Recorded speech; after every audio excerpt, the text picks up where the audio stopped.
상법 개정이 이루어지면 우리가 제대로 공부해서 맞춘 성장주에 대해서는 이제는 보상을 받을 거야. 그래서 우리의 이 그동안의 고정관념에 대해서는 조금 이번에 상법 개정에 대해서 한번 그래도 기대를 해보자. 그리고 두 번째, 우리나라 시장 왜 이 변동성이 심하느냐? 산업 자체가 시클리컬이 너무 많아요. 시클리컬이 너무 많다 보니까 이 사이클에 대한 이해를 하지 않고 한국 주식도 미국 주식처럼 한번 사서 10년 보유하라 했더니 오르다가 도루묵, 오르다가 도루묵이었잖아요. 그래서 저는 한국의 주식에 대한 이해가 부족했다고 생각합니다.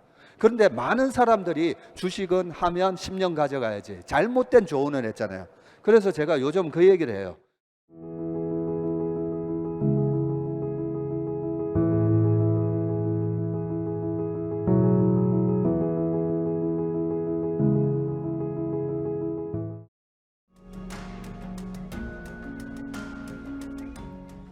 네, 안녕하십니까. 이번 세션은 특별 대담 시간입니다.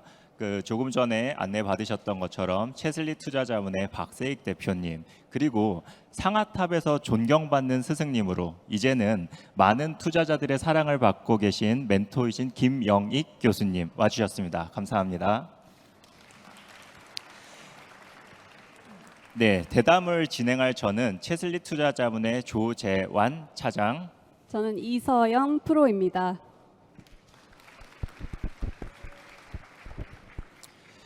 네, 오늘로 25년 상반기가 영업일을 하루 남기고 있습니다. 많은 분들 아시다시피 코스피는 연초 대비해서 27% 상승하면서 전 세계 주요국 중 가장 많이 올랐습니다.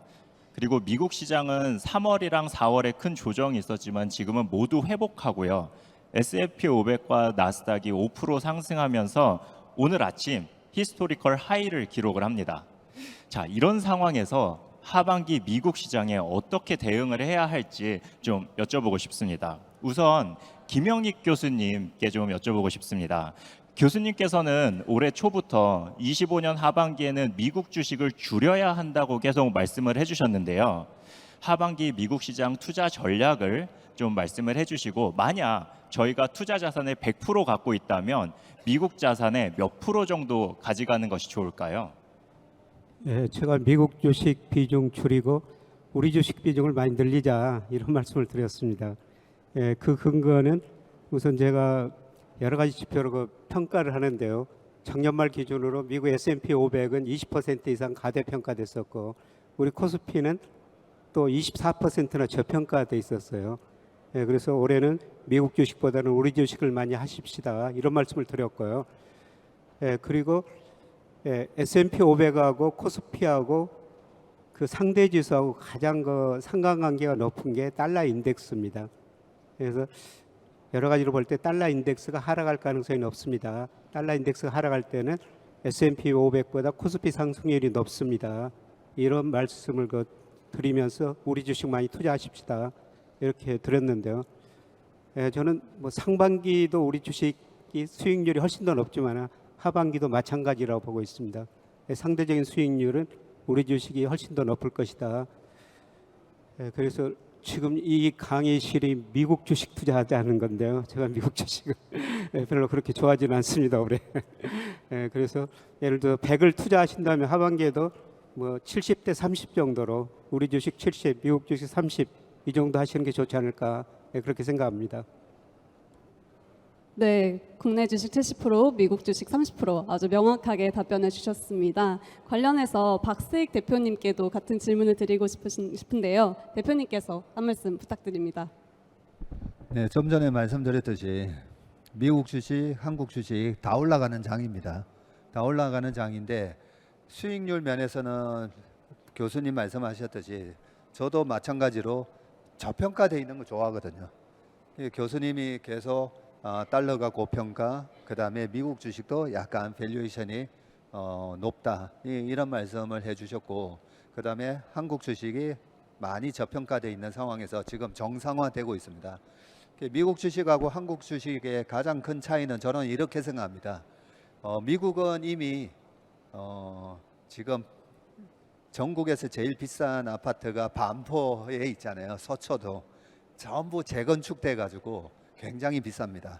그런데 우리나라 주식을 제가 보면요, 아니 우리나라 주식도 보면 참 좋은 기업들이 많은데 그런데 후진 기업 지배 구조 때문에 낙후돼 있는, 그래서 재건축이 이루어지지 않았던 음마 아파트 같아요 저는. 그래서 음마 아파트라든지 압구정 현대라든지 그런 아파트가 재건축이 되면 지금 서초 아파트 못지 않을 거라고 생각하는 거죠. 그 미국 주식 못지 않을 거라고 생각한다는 말씀이고요. 그래서 상대적으로 보면 저 같은 경우에도 7대3 교수님 7대3 한국 7 미국 3 하셨는데 저도 뭐 거의 7대3 아니면 8대2 아니면 죄송하지만 100대 빵도 괜찮다. 네, 그렇게 생각하기 때문에 여기 미국 주식을 하시는 분들 중에서는 뭐 한국 주식은 일단 세금이 없잖아요. 그죠? 근데 제가 금투세 아주 강하게 반대했었지 않습니까? 왜냐하면 아니 경제적 자유를 이루기 위한 고속도로라고 우리는 얘기하잖아요. 주식시장에. 근데 우리나라 주식만 사면 아니 무슨 싱크홀에다가 들어가기만 하면 사고가 난다는 거죠. 그래서 제발 포장이나 제대로 닦아놓고 톨비 받으라는 거죠. 그래서 다행히 이 정치권에서 금투세를 폐지를 해줘서 정말 다행인데 아직까지는 세금이 없습니다. 세금이 없는데 지금 재건축이 시작이 됐어요. 그러면 뭘 어떻게 해야 되죠? 알박기 하셔야죠. 알박기.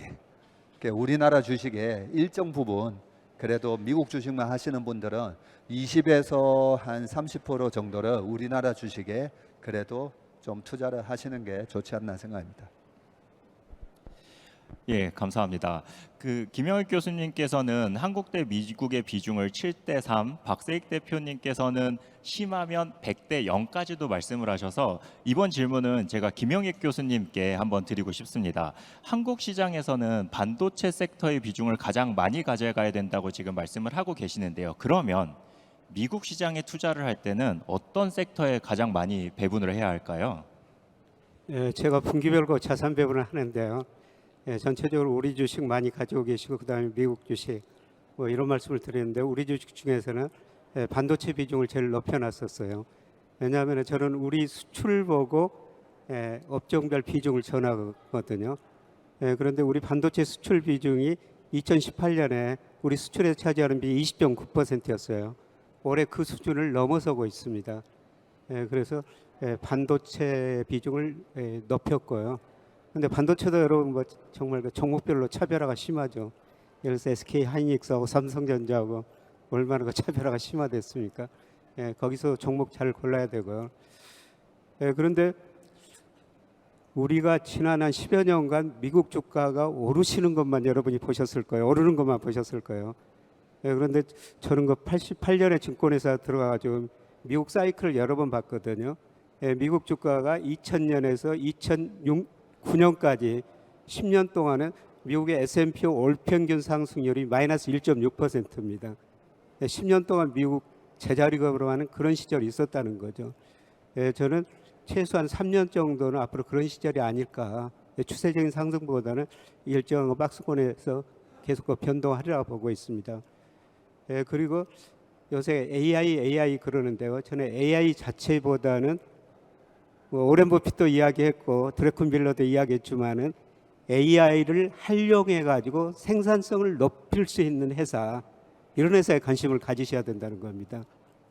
그래서 그런 게 뭐 신약 개발일 수도 있고요. 과거에 신약 개발할 때 10년이라는 세월이 걸렸지 않습니까? 근데 AI로 하면은 그 기간이 훨씬 더 단축된다는 것이죠. 그리고 통신 서비스 회사, 자율주행차. 그래서 AI로 생산성을 높일 수 있는 회사, 아마 이런 회사를 찾아보시는 게 좋을 것 같습니다. 그래서 우리나라도 뭐 금융에서도 그런 걸 적용하고 있고 통신 서비스도 적용하고 있거든요. 그래서 요새 여러분한테 제가 가끔 통신 서비스 회사 관심을 갖자 그런 말씀을 드린 거는 통신 기술하고 AI 기술하고 접목시켜가지고 많은 변화를 모색하고 있거든요. 저는 AI 그 자체보다는 AI를 활용해가지고 생산성을 혁신적으로 높일 수 있는 회사, 그런 회사를 미국이나 우리 시장에서 찾아보시는 게 좋을 것 같습니다.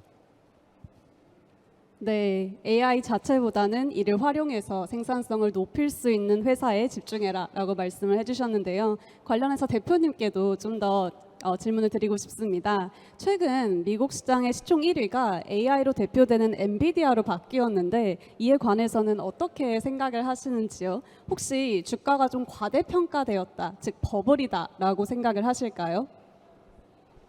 굉장히 어려운 질문인데요, 그죠? 제가 엔비디아를 언제 팔아야 됩니까?라는 저희 고객의 질문을 받을 때마다 시가총액 세계 1위가 됐다라는 뉴스가 나올 때부터 좀 줄이세요, 이런 얘기를 합니다. 왜 그러냐면요, 우리가 항상 보면 이 상대 가치라는 거 있잖아요. 상대 가치를 이렇게 비교해 보면 좋은데, 마이크로소프트가 내년, 내후년 3년 동안에 앞으로 이익에 대한 추정치는 거의 상수처럼 거의 확실해요. 뭐 경기가 뭐 침체가 되거든 안 되든 그런 걸 우리가 이제 퀄리티 주식이라고 얘기를 하긴 합니다. 근데 엔비디아는 어떻게 보면 반도체의 사이클을 타는 주식인데, 그 중에서도 GPU라는 독보적인 제품을 출시하면서, 그리고 AI 시대를 맞아서 지금은 성장 모멘텀을 탔어요. 그래서 매출 성장, 이익 성장이 아주 높잖아요. 근데 이런 매출 성장과 이익 성장이 계속 지속될 거냐라는 부분에 있어서 과거만큼, 최근에 3년 동안은 보였던 그만큼의 그런 고성장은 나오지 않을 수도 있다라는 관점에서 봐야 되고요. 그래서 저는 미국 주식이든 한국 주식이든 과거 10년간의 주가 움직임의 패턴을 봅니다. 패턴을 보는데 2022년도에 엔비디아가 350불에서 140불까지 70% 넘게 빠집니다. 그리고 2018년도에도 엔비디아 주가는 70% 이상 넘게 빠졌습니다. 그렇기 때문에 우리가 좋은 주식, 워낙 엔비디아가 독보적이다 보니까 지금과 같은 주가 퍼포먼스가 나온 거는 당연한 건데 마이크로소프트의 앞으로의 매출과 이익에 대한 우리 어떤 가시성이라든지 이런 거에 비해 봤을 때 엔비디아의 GPU를 가지고 대대적인 AI 인프라가 어느 정도 이제 멈출 때가 되면, 안 멈추더라도 그 성장률만 꺾이더라도 엔비디아 주가는 언제든지 50% 빠질 수가 있기 때문에 저는 이렇게 얘기합니다. 내년도 하반기 되면 엔비디아의 주가는 또 반토막이 날 겁니다 라고 얘기를 하기 때문에, 엔비디아의 주식은 언제 세계 시가총액 1등이 될 때마다 조금씩, 뭐 다 파실 필요는 없는 것 같아요. 30에서 한 50% 정도는 현금화 시켜 놓으면 아까처럼 항상 또 기회를 준다는 거죠. 또 110불, 90불에서 살 기회를 또 준다라고 생각하기 때문에 어느 정도 이제는 트레이딩을 하는 게 맞지 않나, 그렇게 생각을 하고요. 그 고전 경제학파에서, 경제학 교수님이 계신데 고전 경제학파 이런 얘기 하려고 하니까 좀 부끄러운데, 교수님, 모든 그 고전 경제학파가 얘기했던 게, 마진이 있는 곳에 경쟁자가 생겨서 그 마진은 제로에 수렴한다. 저는 그걸 너무 믿습니다. 그래서 지금 GPU를 대체할 만한 브로드컴에서 AI 반도체를, 또 맞춤형 AI 반도체도 만들고 있고, GPU와 HBM이 결합된 반도체도 개발하고 있고, 그런 것들이 향후 엔비디아의 어떤 주가를 또 조정을 일으킬 만한 요인들이 다 있어요. 있기 때문에 세계 1등이 됐다라고 했을 때만 조금씩 비중을 줄였다가 다시 떨어지면서 하는 이런 밸류에이션 트레이딩을 하시는 게 좋지 않을까, 그렇게 생각합니다. 네, 엔비디아 들고 계신 분들 많으실 텐데요. 굉장히 명확한 기준이 하나 생긴 것 같습니다. 엔비디아가 시총 1위가 될 때마다 조금씩 수익 실현을 하라. 단 다 팔지는 말라고 말씀을 하신 것 같습니다. 지금까지 잠깐 주식시장에 대한 전망이랑 섹터에 대해서 이제 말씀을 드렸는데요. 요새 뉴스에서 접하시다 보면은 트럼프 관세가 어떻고 이스라엘 전쟁이 어떻고 이런 외부 요소들이 너무 많지 않습니까? 그래서 지금부터는 매크로 환경에 대한 것들을 한 3가지 여쭤보려고 합니다. 먼저 김영익 교수님께 제가 여쭤보려고 합니다. 최근에 베센트 재무장관이 7월에 부채 한도 협상이 되지 않으면 2008년의 금융위기보다 더한 상황이 올 수도 있다, 이런 이야기를 지금 하고 있습니다. 근데 김영익 교수님께서 계속 말씀을 하시는 거는 미국의 부채가 지금 GDP 대비해서 125% 정도 너무 과다한 상태다라고 이야기를 계속 하고 계시는데요. 이에 대한 의견을 좀 말씀해 주시면 감사하겠습니다. 여러분이 아시는 것처럼 미국 GDP 대비 부채가 높죠. 1946년에 GDP 대비 119%였어요. 2차 대전 이후에요. 그리고 2020년 코로나 때문에 126%까지 올라갔다가 현재도 한 121% 유지하고 있거든요. 제가 보기에는 너무 높습니다. 그런데 여러분, 트럼프 하면 간세 생각나시죠? 트럼프가 사랑, 믿음 다음으로 자기는 간세를 좋아한다. 그래서 앞으로 저 법인세 인하하고 그 다음에 부자들한테 소득세 인하하겠다는 겁니다. 그러면 재정 적자가 더 늘어날 수밖에 없죠. 그거를 간세로 보완하겠다는데요. 저는 그게 좀 힘들다고 보고 있습니다. 저는 네이달리오라는 사람을 참 좋아해요. 왜 좋아하냐면은 아주 장기적인 통계로 가지고 분석하고 거기에다 통찰력을 덧붙이거든요. 최근에 저 빅사이클이라는 책을 냈는데요. 미국 경제 부채가 너무 낮다. 이거 문제가 된다. 그래서 해결하는 방법은 미국 정부가 세금을 올리고 지출을 깎아가지고 지금 GDP 대비 정부 부채가 6% 정도 되는데요. 3% 정도 내려야 된다. 그렇게 되면 연준이 금리를 인하해가지고 경기를 부양할 수 있다. 재정정책, 통화정책을 그런 식으로 조합을 해야 된다는 겁니다. 그런데 트럼프가 그렇게 재정적자 GDP까지 3%까지 내릴 가능성은 굉장히 힘들어 보이고요. 사실 제가 지난 5월 중순에서 2월 초까지 여러 가지 일이 있어가지고 미국을 다녀왔었습니다. 우리 주식 사가지고 돈 벌어가지고 미국 여행비 마련했는데요. 그런데 미국 가서 뭐 여러 사람들하고 대화해 보니까 미국 경제가 어려워지고 있습니다. 2020년 코로나 때문에 정부가 가게한테 돈을 많이 줬죠. 금리 0%까지 내렸죠. 그 후유증이 나타나고 있습니다. 특히 그 뉴욕 가니까 물가가 엄청 높습니다. 저 한국 음식 먹고 싶어가지고 북창동 순두부집을 갔더니 순두부 하나가 우리 돈으로 뭐 티까지 합치면 3만 원이 훨씬 넘더라고요. 많은 사람들 만났는데 연봉이 10만 달러에도 집세 내고 살다 보면은 저축할 여지가 없대요. 그래서 소비가 줄어들 수밖에 없습니다. 그래서 어제 미국의 개인 소비 지출이 발표됐는데요. 시장에서는 전월비 0.1% 증가할 것이다, 이렇게 전망했는데 0.1% 감소했고요.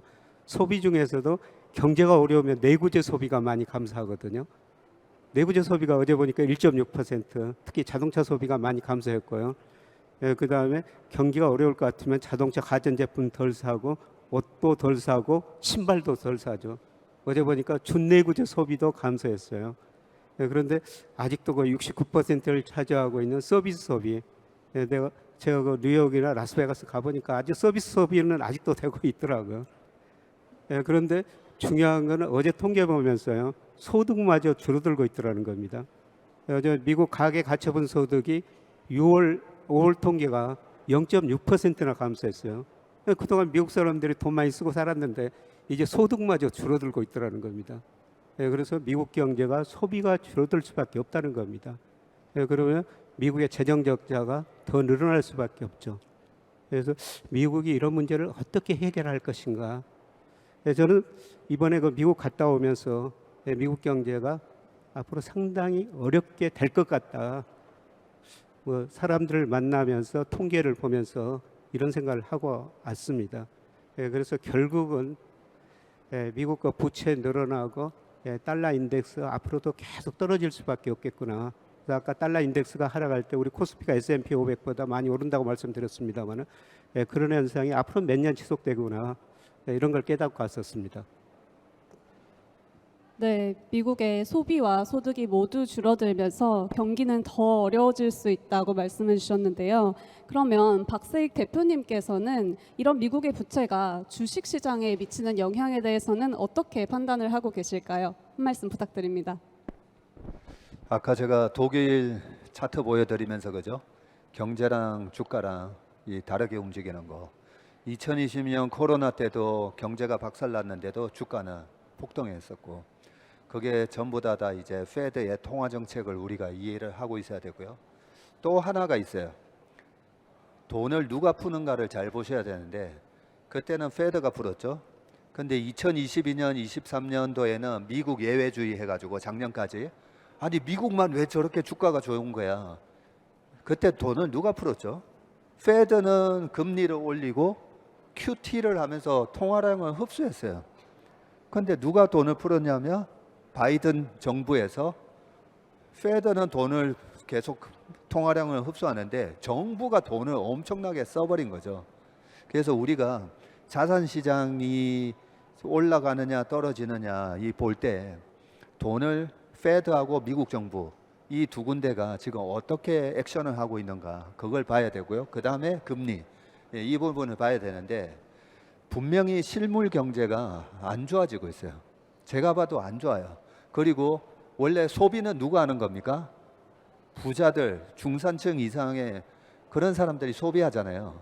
근데 요즘 미국 시장을 보면 AI 때문에 화이트 칼라 리세션이 시작이 돼서 지금 소위 말하는, 그래도 내가 메타를 다니고 있고, 내가 마이크로소프트를 다니고 있고, 구글을 다니고 있고, 아마존을 다니고 있다는 사람들이 엄청나게 잘리고 있어요. 그런 사람들이 잘리고 있기 때문에 소비가 저는 위축되는 현상이 나타날 수밖에 없는데 라고 생각했는데, 방금 말씀하셨던 자동차 판매가 미국에서 지금 굉장히 둔화되고 있는 게 보이더라고요. 집값도 살짝 빠지고 있다고 그럽니다. 예, 집값도 최근에 떨어지고 있거든요. 예, 사실 그동안 그 미국 자산 가격 보면은 채권 시장에서는 거품이 발생했다가 채권 시장에서는 거품이 붕괴됐습니다. 근데 저는 주식시장에서 지금 거품이 붕괴되는 과정이 저는 시작되고 있다고 보고 있고요.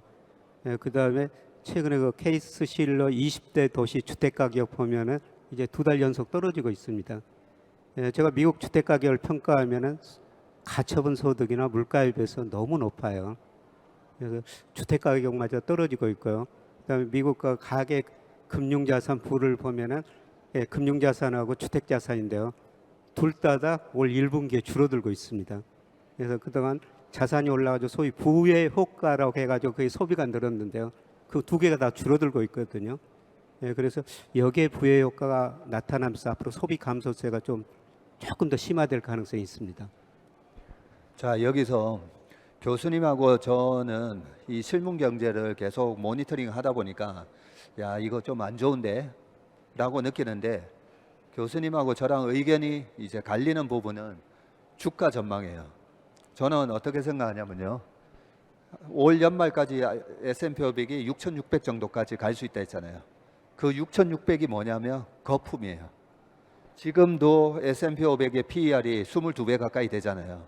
그런데 약간의 경기 둔화, 물가가 잡히는 조짐, 아, 이런 걸로 이제 페드가 금리를 내릴 수가 있구나, 여기에 우리가 환호하면서 주식을, 저도 그렇고요, 와, 주식 질러야 돼 하면서 주가가 오를 겁니다. 오르는데 실제로는 주가는 뭐죠?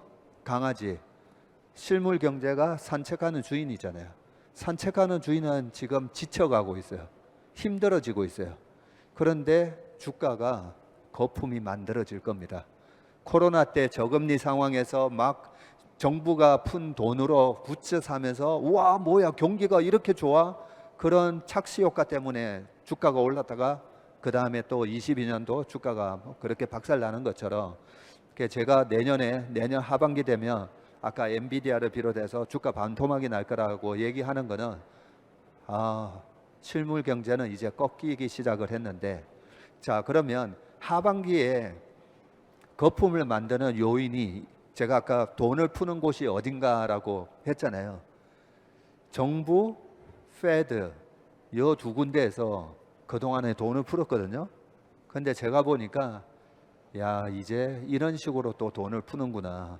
그게 스테이블 코인이에요. 스테이블 코인이 발행한 만큼, 그걸로 미국의 단기채를 사고 하니까 통화량 증가가 없는 것처럼 보이잖아요. 찍어낸 만큼 통화량이 증가하는 거예요. 연준의 지금 자산 대차제조표 보면 코로나가 터지고 나서 8.9조 달러까지 갔다가 최근에 이제 QT하면서 6.7조 달러거든요. 근데 스테이블 코인으로 28년도만 돼도 1조 달러가 발행이 될 거라고 이번에 지니어스 법안이 발의되기 전에 작년 말에 전망한 거예요. 근데 빠르게 지니어스 법안 발의해가지고 스테이블 코인 그래 해봐. 그게 돈을 찍어내는 거예요. 근데 왜 이걸 하느냐? 미국 정부 부채가 GDP 대비해서 지금 120%가 넘어가고 앨런 머스크가 도찌에서 보다 보니까 야 이거 1년에 작년에만 1조 달러 이상의 이자가 발생한다는 거죠. 감당이 안 되거든요. 그러면 어떻게 하면 미국채를 새로 찍지 않으면서 통화를 공급하고 이걸 갖다가 정부가 이제 쓸 수 있는 방안이 뭘까 이래 하다가 얘네들이 와 이거 스테이블 코인이 지니어스한 아이디어네 하면서 만들어내는 건데 이게 제가 투자의 본질 책에 써놨잖아요. 인플레이션이라는 날강도가 있기 때문에 우리가 은행에다가 예금만 넣어놨다가는 다 뺏긴다고요. 그죠? 착실하게 우리가 부동산 박살 날 거다라는 얘기만 믿고 은행 예금만 계속 했더니 집값 2배 가고 그죠? 칼국수 가격 3,000원 하던 게 10,000원 가고 그 인플레이션이라는 날강도가 누가 만든댔죠? 페드가 만들고 미국 정부가 만든 거예요. 근데 이번에 야 이놈들이라 해서 죄송한데 이제는 스테이블 코인이라는 식으로 또 통화량 찍어내는 거예요.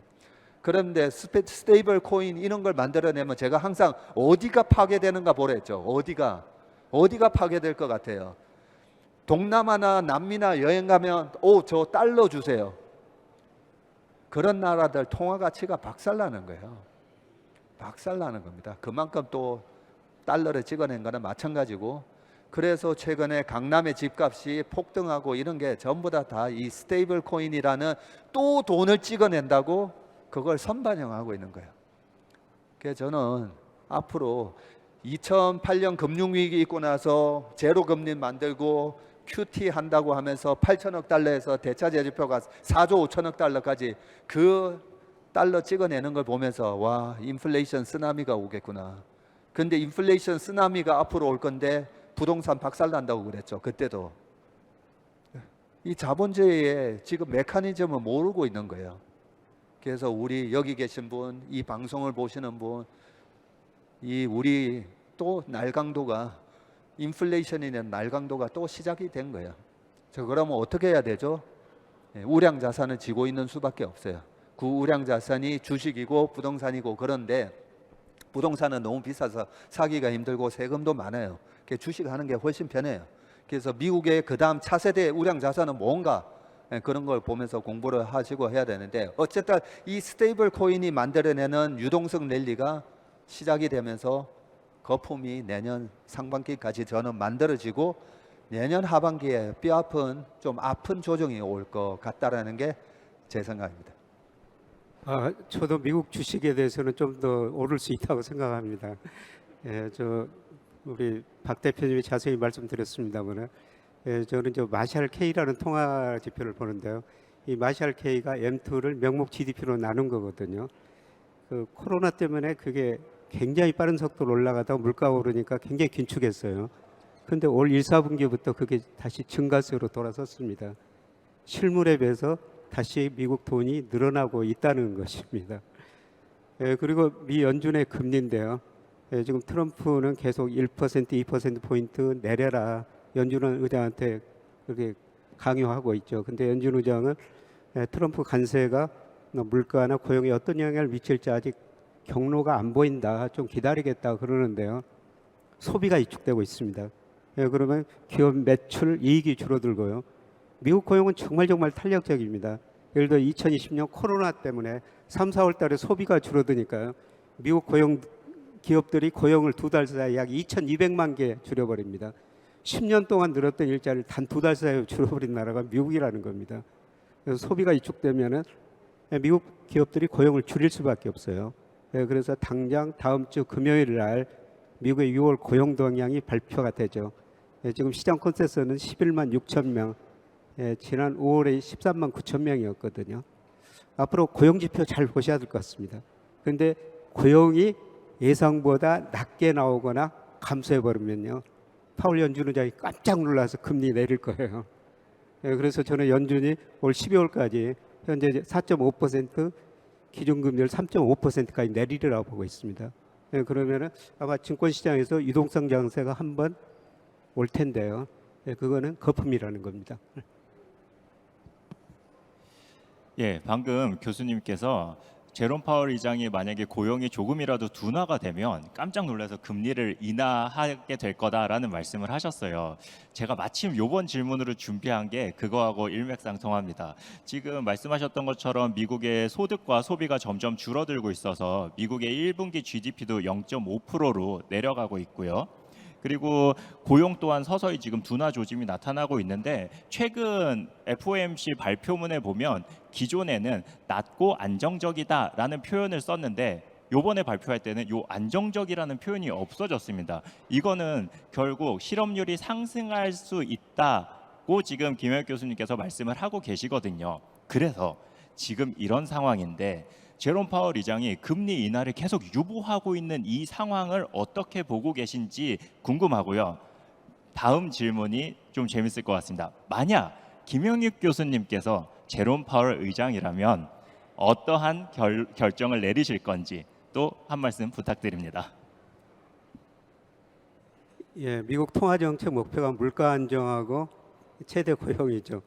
그런데 물가 상승 어제 개인 소비 지출 물가 상승률 발표됐으면 2.3%, 근원이 2.7%, 2% 목표치보다 높습니다. 관세 때문에 앞으로 하반기에 조금 더 올라갈 수가 있어요. 그런데 앞서 말씀드린 것처럼 소비가 감소하기 시작했다는 거죠. 소비가 감소하면 미국 기업들이 고용을 줄여버려요. 그리고 여러분 이거 주간으로 발표하는 실업수당 청구 건수라고 있거든요. 이게 최근에 서서히 증가하고요. 특히 연속 실업수당 청구 건수는 거의 3년 반 만에 최고치를 기록하고 있습니다. 이제 미국 사람들이 한번 일자리를 잃으면은 일자리를 찾는 기간이 그렇게 늘어나고 있다는 것입니다. 그래서 아마 파월 연준 의장이 앞으로 고용 지표를 많이 보게 될 텐데요. 고용 지표가 감소하거나 그게 많이 둔화되면은 저는 금리를 인하할 수밖에 없다고 생각하고 있고요. 그리고 저는 통화 정책이라는 거 좀 선제적이다고 생각하고 있어요. 저는 여러분 생각해 보십시오. 미국의 10년 국채 수익률이 미국의 기준금리보다 더 낮습니다. 우리 시장금리는 대표적으로 국고채 3년 수익률인데요. 그게 기준금리보다 더 낮아요. 이거는 비정상적이죠. 저는 현재 경제상은 시장이 더 잘 판단하고 있다고 보고 있습니다. 그래서 그런 거로 보면 우리 기준금리는 2.0, 미국 기준금리는 제가 적정수준 추정해 보니까 한 3.5 정도 나오거든요. 이런 의미에서 뭐 제가 연준 위원이라면은 금리 내리겠습니다. 물론 나중에 또 금리 내리면 물가가 오르겠죠. 그때 가서 긴축할 거고요. 지금 제가 뭐 연준 위원 중에 하나라면은 뭐 금리 내리자고 주장할 것 같습니다. 네, 감사합니다. 내가 파월 의장이라면 금리를 내리겠다라고 말씀을 해주셨습니다. 이번에는 박세익 대표님께 질문을 드리겠습니다. 달러 관련된 질문인데요. 연초부터 달러가 지속적으로 약세를 좀 보이고 있는데 이게 추세적으로 계속 더 약세가 지속될 거라고 생각을 하시는지요? 제일 맞추기 힘든 게 교수님 달러 이런 거 매크로 지표 맞추기 힘든데 교수님하고 저랑 굉장한 이제 공통점을 제가 발견했어요. 어떻게 보면 제가 교수님 책을 옛날에 읽고 교수님이 쪽집게로 저희 여의도 업계에서 저희 같은 펀드 매니저들한테 스승 같은 분이셨기 때문에 교수님을 닮고자 했기 때문에 좀 생각이 비슷해졌을 수도 있는데 교수님하고 저는 공통점은 다른 사람들은 이 밸류에이션은 그렇게 강조하면서도 사실 밸류에이션을 얘기를 잘 안 해요. 근데 교수님은 일관되게 우리나라 시장 저평가됐다 아니면 달러가 고평가가 됐다 이런 말씀은 계속 하시잖아요. 그러면 이 밸류에이션을 기준으로 했을 때 지나치게 고평가돼 있잖아요. 그러면 떨어질 때 적정 가격 수준에 머무르지 않고 훨씬 더 많이 떨어지게 돼 있습니다. 그게 나스닥이 버블이 있었던 99년도 2000년 초에 나스닥 5100을 찍고 그 다음에 빠질 때 1100까지 빠지잖아요. 지수가 80% 빠져요. 근데 그 1100까지 빠지기 전 아까 제가 한번 보여드렸죠. 98년도 8월 달에 러시아 디폴트, 98년 10월 달에 롱텀 캐피탈 매니지먼트 파산하면서 그때 2100이었던 나스닥이 1100 갔다가 그때 그린스펀이 금리도 낮추고 하면서 그때부터 1100에서 5100까지 갔어요. 한 1년 반 만에. 그러니까 나중에 떨어질 때도 5100에서 1100까지 꼬꾸라지는데 제가 봐도 달러가 지금 미국의 페드의 고금리 정책 때문에 지나치게 고평가되어 있었다라고 생각합니다. 우리나라 환율이 약간 좀 억울했죠. 달러 인덱스는 벌써 재작년에 114 찍고 떨어지는데 우리나라 원달러 환율만 1470원, 80원 했었으니까 그렇기 때문에 저는 이번에 떨어질 때 올해 연말 기준으로는 1300 언저리 1300이 깨질 수도 있다고 보고요. 그리고 내년도 4월, 5월쯤에 우리나라 지수가 3500을 돌파하는 시점이 됐을 때는 이 원달러 환율이 1200원 초반까지 떨어지고요. 2027년이 되면 우리나라 지수 4300 정도 갔을 때는 원달러 환율이 1100원이 저는 깨질 수도 있다라고 생각을 합니다. 그게 말이 돼? 이제는 원달러 환율이 1400원 시대 뭐 이런 얘기가 많았었잖아요. 예, 그러면서 많은 얘기들이 있었지만 교수님은 정확하게 기억을 다 하고 계실 건데 원달러 환율의 20년 평균은 뭐 1140원, 80원 합니까? 네, 그 정도이기 때문에 저는 평균에 수렴할 건데 이번에는 너무 위에 오랫동안 머물러 있었기 때문에 이번에 떨어질 때도 저는 1100원이 깨진다라고 생각합니다. 예, 제가 우리 주식을 미국 주식보다 코스피나 S&P 500보다도 많이 투자하자. 그 대전제 조건이 달러 인덱스 하락할 것이다. 이런 전제 조건이었거든요. 근데 우리 박 대표님이 말씀하신 건 환율이라는 건 정말 예측하기 힘듭니다. 이런 경제뿐만 아니라 다양한 지정학적, 정치적 문제가 거기 환율에 들어 있으니까요. 그런데 경제적 측면에서 보면 저는 달러 인덱스가 하락할 수밖에 없다. 우선 그 IMF가 세계 경제 전망을 하는데요. 2030년까지 전망을 했는데 세계 GDP에서 미국 비중 축소라는 거는 달러 약세라는 겁니다. 그리고 미국의 대순부채가 작년 말 기준으로 26조 2천억 달러 되는데요. 부채 너무 많아요. 미국이 그렇게 부채가 많은데도 미국이 어떻게 견딥니까? 외국인들이 미국 기업에 직접 투자해주고 증권 투자해주기 때문이었죠. 여러분 몇 년 전에 바이든 대통령이 우리나라 오자마자 삼성전자 갔습니다. 나갈 때 현대차 갔어요. 미국 가서 SK하고 통화했죠. 직접 투자 좀 해달라는 겁니다. 그리고 우리 국민연금, 우리 국민들 미국 주식 얼마나 많이 사줬습니까? 그런 돈들이 들어가가지고 미국 대부채가 그렇게 많은데 견딜 수가 있는 거예요. 그런데 그런 돈이 조금만 덜 들어가면 미 달러 가치가 급락할 수가 있고요. 그 다음에 세계 중앙은행이 미 달러 보유비중을 계속 줄이고 있습니다. 그래서 2020년에 외환 보유액 중 71%가 달러였어요. 그런데 작년 말에 58%로 줄어들었고요. 계속 줄어들 겁니다. 이런 걸 볼 때 저는 중기적으로 달러 약세 추세에 접어들었다. 문제는 이제 우리 원화 환율이죠. 박 대표님께서 지금 1,200원도 이야기하셨죠. 사실 제가 1,200원 말씀을 드리고 있습니다. 우리 환율을 결정하는 게 달러 인덱스하고 위안 달러, 엔 달러, 그다음에 미국 우리 금리차, 경상수지 등이거든요. 이런 거로 평가해 보면은 우리 원화 가치가 지난 5월 말에 현재 한 17% 저평가됐어요. 그러면 적정 수준이 1,200원 안팎이라는 겁니다. 근데 우리나라 환율 변동 굉장히 큽니다. 예를 들어서 2009년 글로벌 금융위기 때 우리 환율이 1,590원까지 갔었어요. 그 뒤로 떨어지기 시작해가지고 2014년 무렵에는 1,030원까지 떨어졌죠.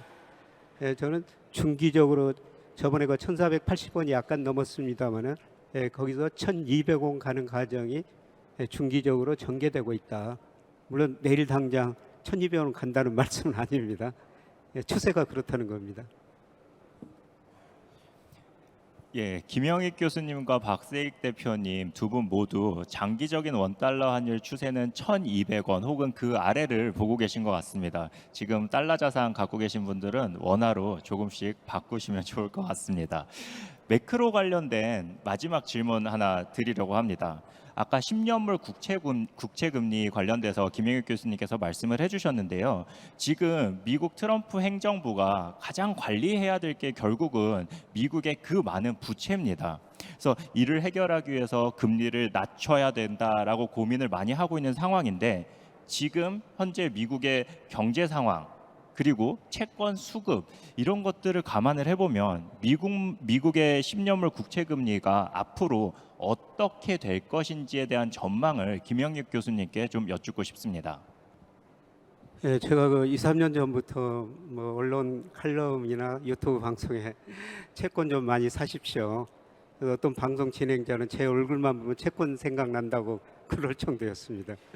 예, 그런데 채권 사시더라도 우리 채권 많이 사십시오. 우리 국채 많이 사십시오. 미국 채권은 조금만 사십시오. 이런 말씀을 계속 드렸거든요. 채권 금리를 결정하는 게 경제 성장률이고 물가 상승률이고 그 나라의 재정 건전도예요. 네, 그런데 우리 잠재 성장률이 지금 미국보다 낮아지고 있습니다. 우리 물가 상승률이 미국보다 낮아지고 있어요. 그리고 미국 정부 부채 GDP 대비 120%가 넘은데요. 우리 45% 안팎입니다. 우리 정부 건전합니다. 네, 그래서 우리 국채를 많이 사시라고 말씀드렸고요. 그리고 금리 떨어질 때 만기가 긴 우리 정부가 발행하는 30년, 20년 국채 사십시오. 이런 말씀을 드렸는데요. 예, 그런데 제 주변에 계신 분들이 우리 국채는 별로 안 사시고 미국 국채만 많이 사셨어요. 그래서 저한테 와가지고 이 채권 사라가지고 미국 국채 사놨는데 손해봤다. 이런 말씀을 하시더라고요. 예, 그런데 미국 국채 수익률이 지금 지나치게 높기는 높습니다. 예, 미국 국채 수익률이 어제 뭐 4.29%인가요?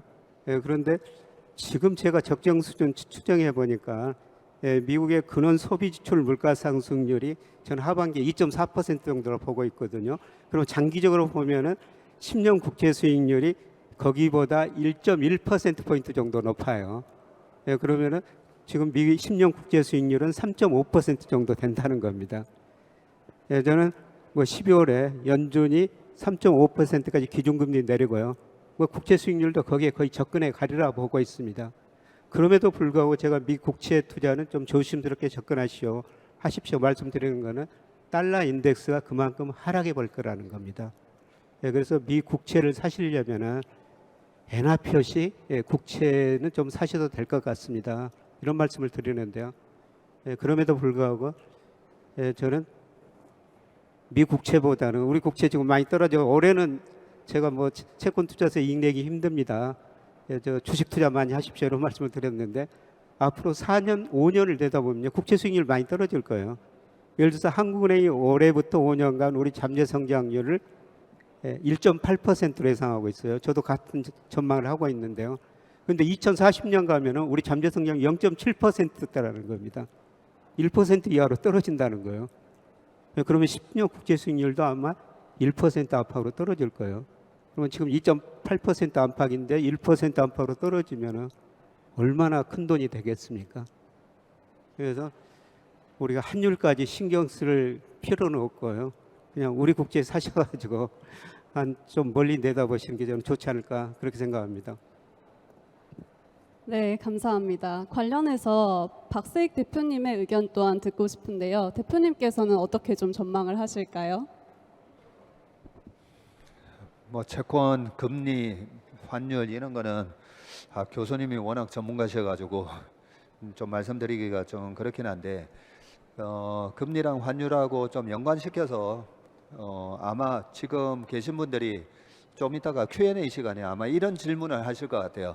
전문이면 좀 이따가 아니라 내년에 지금 미국 실물 경기가 안 좋아지고 버블이 생겼다가 꺼지면 그죠? 그러면 약간의 그런 조정이 오면 오히려 환율이 더 올라가는 거 아닌가요? 그죠? 미국 시장 박살날 때마다 환율 치솟았잖아요. 아마 그런 질문을 하실 것 같아서 먼저 말씀드리면 닷컴 버블 아까 깨졌을 때 5,100에서 1,100까지 갔을 때 엄청나게 큰 하락장이었죠. 그때 2000년도에 우리나라 코스피 반토막 납니다. 1000포인트가 500포인트까지 빠지고 코스닥도 박살나거든요. 그래 박살나는데 환율은 어떻게 됐나라고 보면 환율은 IMF 때 1,800원 넘었었던 환율이 계속 빠져요. 1,100원까지 뭐 계속 떨어지는데 그때 상황을 보면 미국의 경제 성장률이 이제 닷컴 버블의 후유증 때문에 2000년, 2001년, 2002년 3년 내내 미국 주가도 계속 3년 연속 하락을 하게 되고 아까 2009년까지 연평균 마이너스 성장했었다 했잖아요. 경기가 안 좋았어요. 닷컴 후유증 때문에. 그게 뭐라고 그러죠? 구조적 약세장이라는 거죠. 닷컴이라는 지나친 거품이 생기면 그 구조조정이 이루어져야 돼요. 그 구조조정의 거품이 싹 빠지기 전까지는 그 산업이 회복이 안 됩니다. 주가가 회복이 안 되는데 2001년도에 중국이 WTO를 가입하고 중국의 시대가 열리기 시작하죠. 그렇게 되니까 중국 바로 옆에 있는 우리나라가 수혜를 보죠. 철강, 화학, 뭐 반도체 할 거 없이 중국은 자금률이 100%가 안 되다 보니까 중국의 성장에 우리가 수혜를 보다 보니까 2004년, 5년, 6년, 7년 동안에 중국의 GDP가 다 10% 이상씩 성장을 해요. 2007년 되면 중국의 GDP가 14.2% 성장을 합니다. 중국이라는 저 거대한 공룡이 14% 이래 성장하는 동안 우리가 옆에서 수혜 많이 받잖아요. 그러면서 환율이 2007년까지 900원까지 떨어지게 되죠. 1800원 갔던 환율이 900원까지 빠지게 됩니다. 그래서 저는 제 머릿속에는 중국에 대한 질문도 우리 조 차장이 한번 해주셔야 될 것 같은데 중국에 요즘 큰 변화가 있을 것 같아요. 9월 전후로 큰 변화가 있을 것 같은데 그 변화가 어떤 식으로 평화적으로 이루어지는가를 잘 저는 모니터링하고 있는데 그 평화적으로 중국에 큰 변화가 있게 되면 중국 부자들의 소비가 아마 시작이 될 겁니다. 그리고 그동안에 5년 동안에 약간은 공포스러운 정치에 중국의 기업들, 중국 부자들의 소비가 위축되어 있었거든요. 그런 부분들이 해소가 되면서 중국이 좀 살아날 것 같아요, 저는. 그러면 우리가 그동안에 미국은 가는데 왜 우리밖에 못 가지에 있어서 아까 미국의 정부가 풀어주는 그 달러에 미국 기업이 일단은 최대 수혜를 받기 때문이기도 하지만 중국이 너무 안 좋았잖아요. 우리나라 수출 1등 국가인 중국이 안 좋았기 때문에 우리의 코스피가 또 못 올라간 것도 있거든요. 그런 상황에서 중국의 소비가 회복되는 모멘텀이 일어나면 생각보다 우리나라의 경제 성장률이 미국의 경제 성장률보다는 좋을 수가 있습니다. 그렇게 됐을 때 달러 대비 원화의 가치가 충분히 강해질 수가 있는 거고요. 그런 상황에서 미국이 상대적으로 그동안에는 와 역시 미국밖에 없어 나스닥이 신이야라고 했었다면 왜 이래? 한국도 저렇게 올라가는데 왜 이러지? 그러면서 저는 미국의 10년물 국채금리도 내년부터는 좀 가파르게 좀 떨어질 거라고 생각하기 때문에 미국 10년물 국채금리에 물려 계신 분들은 좀 기다리시면 금리는 좀 떨어질 것 같기는 한데 이제 환율이 좀 걱정이에요, 솔직히. 금리는 떨어져서 채권 가격은 올랐는데 환율이 떨어지면서 원화로 환산을 해보면 이게 또 별로 수익이 안 나네. 좀 그런 현상이 일어나지 않을까 생각합니다. 참고로 여러분 저 국민연금 다 내시죠? 국민연금이 재작년에 수익률이 14%였고요. 그 다음에 작년에 15%였거든요. 근데 국민연금 수익률이 높았던 거는 국민연금이 미국 주식을 굉장히 많이 하죠. 2년 전 것부터는 다 공개를 하거든요. 거기 보면 해외 주식을 많이 투자하고 있는데 미국 비중이 거의 64%더라고요. 근데 지난 2년 동안 국민연금 수익률이 높았던 거는 미국 주가가 많이 올랐고 그다음에 우리 환율이 올랐기 때문에 국민연금 수익률이 그렇게 높은 거예요. 그런데 어제 그 발표한 거 보니까 국민연금 수익률이 4월까지 0.9%에 불과하더라고요. 굉장히 수익률이 낮아지고 있죠. 국민연금 2000년에서 2024년까지 연평균 수익률이 6.5%예요. 근데 지난 2년 동안 그렇게 높았던 것이 평균에 지금 접근해 가는 과정이라는 거죠. 올해는 평균 이하일 거예요. 그 의미는 뭐예요? 미국 주식 안 좋고 우리 환율 떨어진다. 저는 국민연금 수익률 보면서 이런 거 세계 경제 흐름도 좀 판단하고 있습니다. 네, 여러분들이 지금 계신 곳이 해외 주식관입니다. 조금 전에 박세익 전무님이랑 김영익 교수님께서 미국 주식에 관해서 얘기를 해주셨는데 한국이 가장 영향을 많이 받는 나라가 미국, 그리고 또 하나가 우리나라가 가장 많은 수출을 하는 중국입니다. 과거 박세익 대표님의 강의들을 보면 오자가 들어가는 해에는 중국을 지켜봐야 된다라는 이야기를 좀 많이 하셨거든요. 그리고 방금 말씀하시는 걸 듣다 보니 저희는 모르는 뭔가 특파원의 뉴스를 하나 갖고 계신 것 같아서 이 중국 관련돼서 올해 하반기 어떠한 변경된 사항들이 있는지 혹시 알고 계신 뉴스가 있으시면 여기 오늘 오신 분들께 잠깐 이야기를 해주시면 좋을 것 같습니다. 아, 이거 공개적으로 말씀드리기가 좀 그렇긴 한데 등소평 시대 때 중국의 굴기가 시작되고요. 우리가 아는 도광량에 그죠? 뒤에서 열심히 칼 갈고, 그리고 등소평이 얘기했던 유언 중에 하나가 100년 동안 도광량에 하면서 나서지 마라. 네, 우리가 힘을 키울 때까지. 그 100년이 지나기도 전에 시진핑 주석이 1대1로 중국의 위안화의 기축통화화 그 얘기를 하는 순간부터 미국의 견제가 들어온 거예요. 네, 그런데 저는 보면서 좀 안타까웠던 게 등소평의 유언 중에 또 하나가 모택동 시절에 문화 대혁명, 그래 3천만 명 이상이 죽었어요. 그래서 독재는 절대 하면 안 되겠구나. 공산당 일당 독재를 하되 태장당, 공천당, 그 다음에 상해방 이렇게 돌아가면서 하라. 그리고 10년 동안 5년 두 번 하는 거죠. 10년 동안 했을 때 그 다음 지도자는 격세 지정이라고 해서 강택민 시절에 강택민 10년 하고 그 다음에 후진타오 가잖아요. 그러면 강택민이 후진타오 그 다음 지도자를 지명을 하는 거예요. 그래서 시진핑이 하라고 하는 거고, 후진타오는 시진핑 다음 지도자로 리커창, 보시라이 이런 사람을 지명하려고 했는데 보시라이 축출하고 리커창 총리가 2023년 10월 27일 날 수영장에서 심장마비로 돌아가셨습니다. 네. 공식적인 사인은 심장마비입니다. 제가 여기서 조금 더 얘기를 하면 제가 중국에 저희 형님 집 여행 갈 때 입국이 거절될 수가 있기 때문에 여기까지만 말씀드리고, 그런데 최근에 큰 변화가 있어요.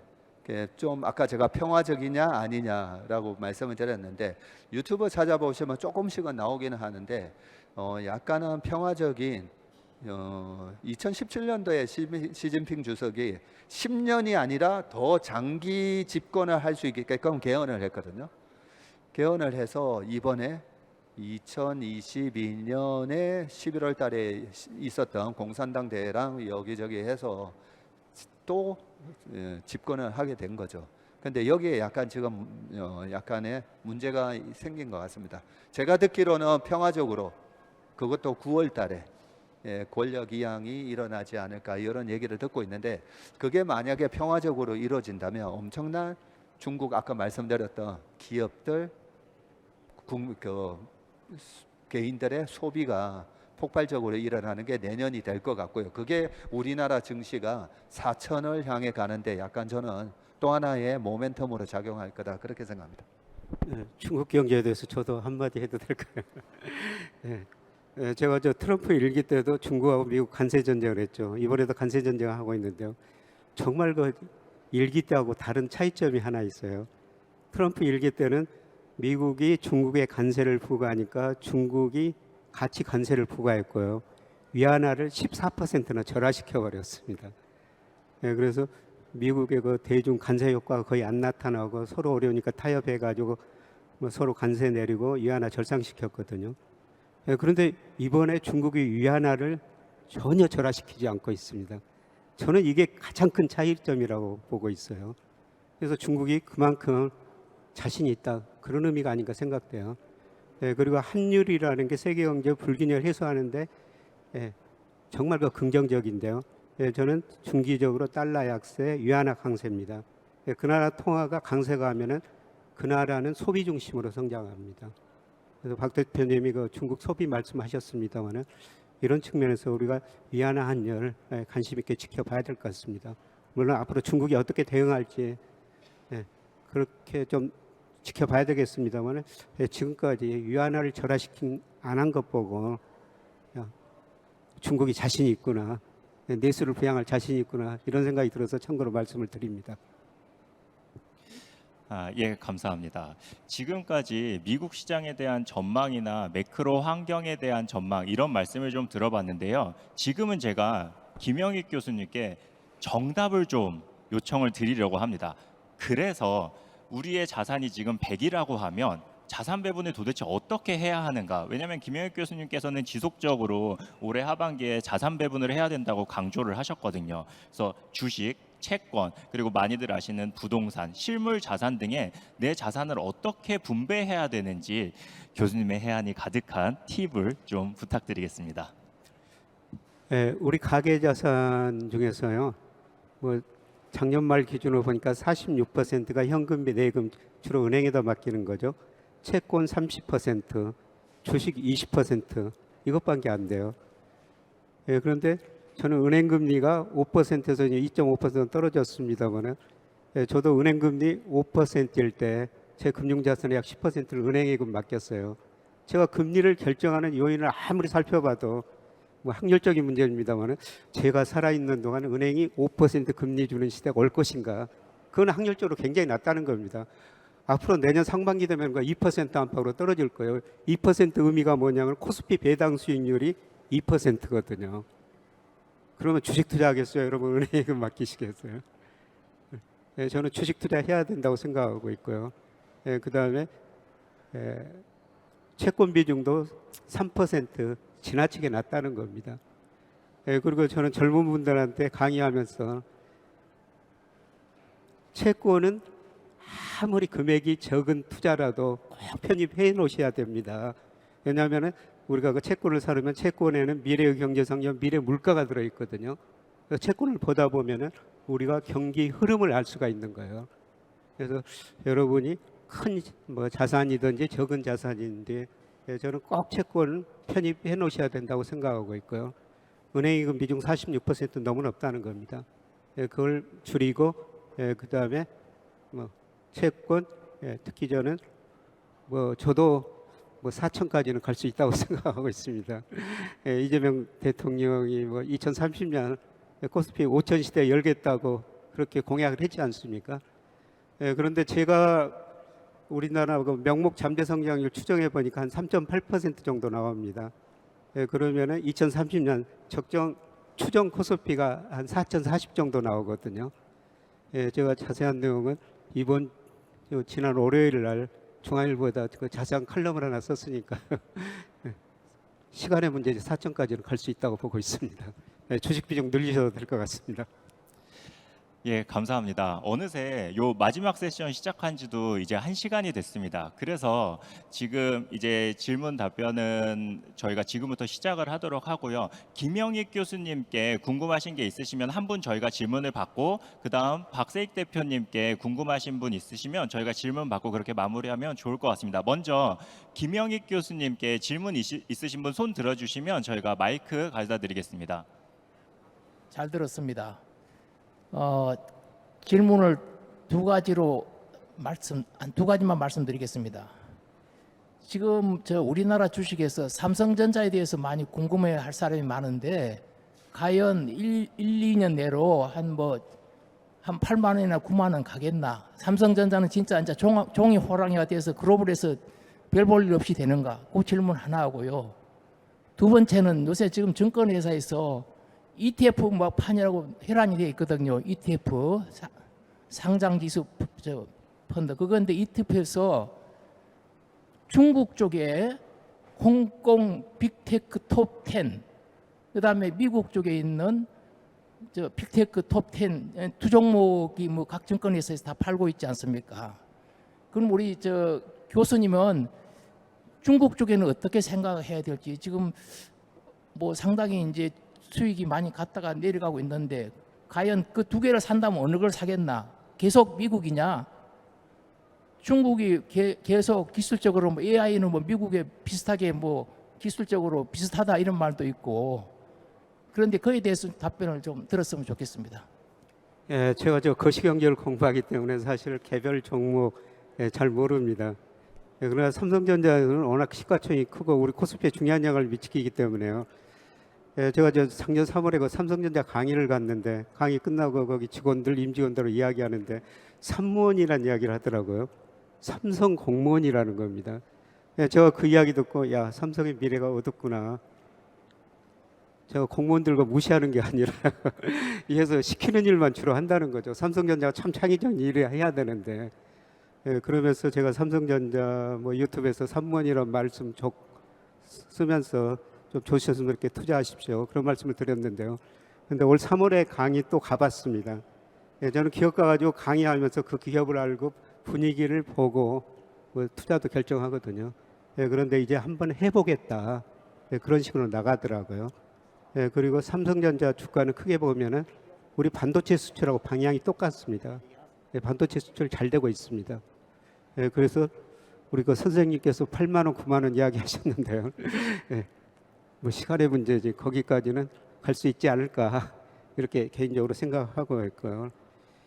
그 다음에 저는 중국이나 인도 ETF 장기적으로 투자하셔야 된다고 생각하고 있습니다.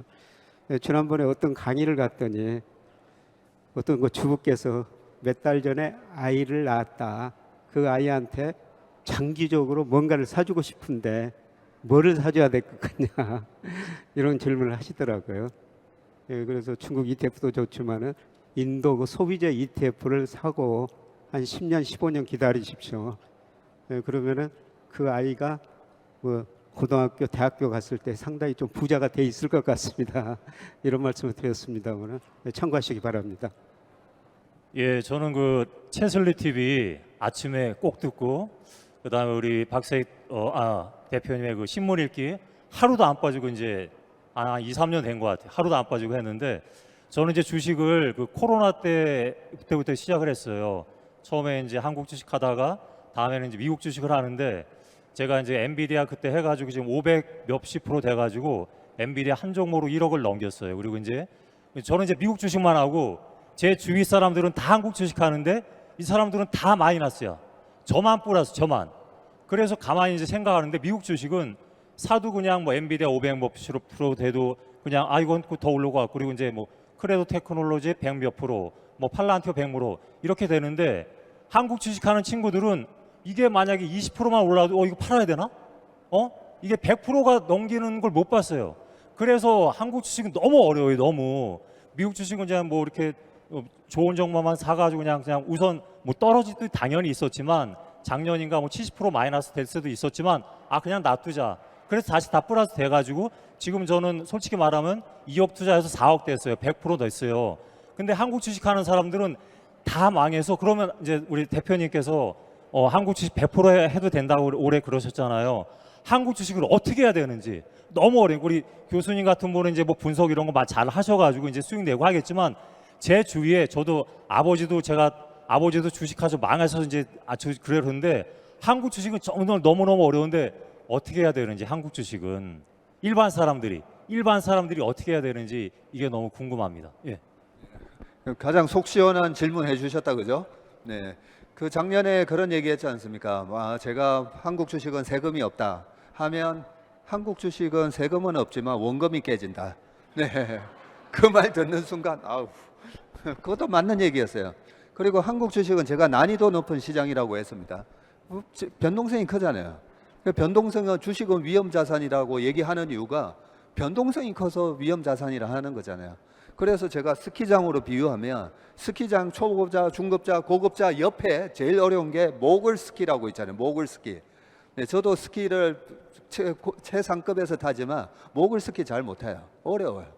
네, 그 정도로 우리나라 시장이 변동성이 크다 보니까 어려운 시장 맞습니다. 그래서 초보자들이 들어가면 항상 부상당해서 나오는 시장이었어요. 그런데 우리나라 시장에서도 2차 전지 LG화학 옛날 20년 전부터 LG화학은 항상 다른 케미칼보다는 프리미엄을 받았어요. 왜냐하면 2차 전지가 있으니까. 근데 했더니 지배구조가 취약해서 뒤통수 맞았잖아요. 그죠? 그래서 제가 이것만은 좀 고치라고 얘기해서 지금 상법 개정이 이루어지는 거고요. 상법 개정이 이루어지면 우리가 제대로 공부해서 맞춘 성장주에 대해서는 이제는 보상을 받을 거야. 그래서 우리의 이 그동안의 고정관념에 대해서는 조금 이번에 상법 개정에 대해서 한번 그래도 기대를 해보자. 그리고 두 번째, 우리나라 시장이 왜 이 변동성이 심하느냐? 산업 자체가 시클리컬이 너무 많아요. 시클리컬이 너무 많다 보니까 이 사이클에 대한 이해를 하지 않고 한국 주식도 미국 주식처럼 한번 사서 10년 보유하라 했더니 오르다가 도루묵이었잖아요. 그래서 저는 한국의 주식에 대한 이해가 부족했다고 생각합니다. 그런데 많은 사람들이 주식은 하면 10년 가져가야지 잘못된 조언을 했잖아요. 그래서 제가 요즘 그 얘기를 해요. 우리가 동계올림픽 가서 가장 금메달 많이 따는 종목이 뭐죠? 쇼트트랙이라고요. 말 그대로 트랙이 짧아요. 그런데 15,000m 경기 하듯이 달리면 안 된다는 거죠. 그래서 우리나라는 쇼트트랙처럼 하면 저는 우리나라 시장 보면 너무 좋아요. 그 변동성과 왜 사이클이 있는지와 우리 시장은 쇼트트랙처럼 대응을 하면 세금도 없고 팔고 나면 또 떨어지고 그죠? 자, 그리고 미국 주식에 대해서 한마디만 더 드릴게요. 저는 우리 서학개미들이 미국 가서 참 잘하신다라고 생각하는 게 제가 제발 잡주하지 말라고 그러잖아요. 대형 우량주를 하셨기 때문에 돈을 버시는 거예요. 근데 미국 주식 가가지고도 3배짜리 그 다음에 잡주 코인도 마찬가지예요. 코인도 잡코인 한 사람들이 다 망했잖아요. 비트코인 지금 사상 최고가인데 코인 하시니까 돈 버셨겠습니다 하면 제가 잡코인, 그거 다 잡코인이에요. 그래서 우리도 한국 주식, 미국 주식, 코인이든 제발 핵심 우량 자산이든 개념의 그런 기업을 하면 되고 핵심이 뭔데? 핵심이 뭔데에 대한 명확한 개념은 대체 불가한 제품을 만드는 기업이 핵심 기업이다라고 생각하시면 돼요.